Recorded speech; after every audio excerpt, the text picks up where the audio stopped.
पुष्कर नगरपालिका की ओर से पहली आवासीय IDSMTS कॉलोनी सन 1991 और 92 में आमजन के लिए स्वीकृत की गई थी, जिसमें बड़ी संख्या में पुष्कर के लोगों ने उस कॉलोनी में चिकित्सा पार्क, सामुदायिक भवन और समिति सहित अन्य प्रस्तावित सुविधाओं के साथ भूखंड खरीदे थे और आज भी कई लोग IDSMTS कॉलोनी में निवास कर रहे हैं। लेकिन IDSMT कॉलोनी वाली वीडियो को नगर पालिका की ओर से सामुदायिक चिकित्सा भवन और अन्य सुविधाएं मिलने के चलते कॉलोनी निवासी पवन पाठक, कैलाश रेम्बो, ललित नाहर और विष्णु समेत बड़ी संख्या में कॉलोनी वासी गुरुवार को पुष्कर में आयोजित जनसुनवाई कार्यक्रम में जिला कलेक्टर से मुलाकात करने पहुंचे और प्रस्तावित सुविधा को देने की मांग रखी। उन्होंने कहा कि उन्हें कोई भी सुविधा यहां पर नहीं दी जा रही है, जिस पर जिला कलेक्टर ने अधिकारियों को निर्देशित किया कि सभी लोगों को जो भी सुविधाएं हैं वह प्रदान की जाएं। हमारी कॉलोनी के अंदर जो पिछले 30-32 साल से चल रही है, उसके अंदर किसी प्रकार की कोई सुविधा गवर्नमेंट की तरफ से दी हुई नहीं है।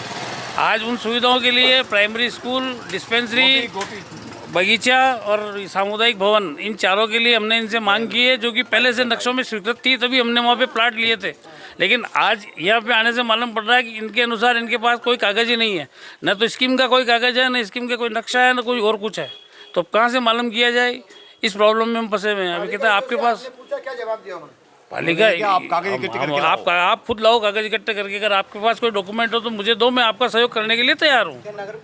ये नहीं, इन्होंने मना कर दिया। लोगों ने ये मांग करी है कि वहाँ पे एक सामुदायिक भवन बनाया जाए, जो पालिका में ये काफ़ी पालिका की पुरानी स्कीम थी, केंद्रीय योजना के अंतर्गत प्रवर्तित स्कीम थी और इसका पालिका में जो रिकॉर्ड उपलब्ध है, क्योंकि अब वहाँ पे कुछ ज़मीन ही है जो खाली बची हुई है, तो पालिका में जो उपलब्ध रिकॉर्ड है जिसके अनुसार जो अनुमोदित नक्शे हैं उसमें कहीं पर कोई सामुदायिक भवन मेरी जानकारी में नहीं है कि वहाँ पे प्रस्तावित किया हुआ है।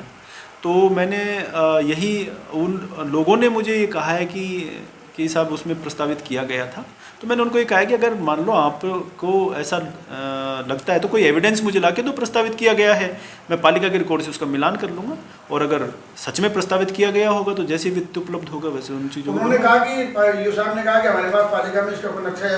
नहीं, पालिका के पास जो नक्शा उपलब्ध है उसमें सामुदायिक भवन प्रस्तावित नहीं है। ताज़ा खबरों के लिए देखते रहें सरेराह न्यूज। अपना फ़ोन उठाएं और सब्सक्राइब करना ना भूलें।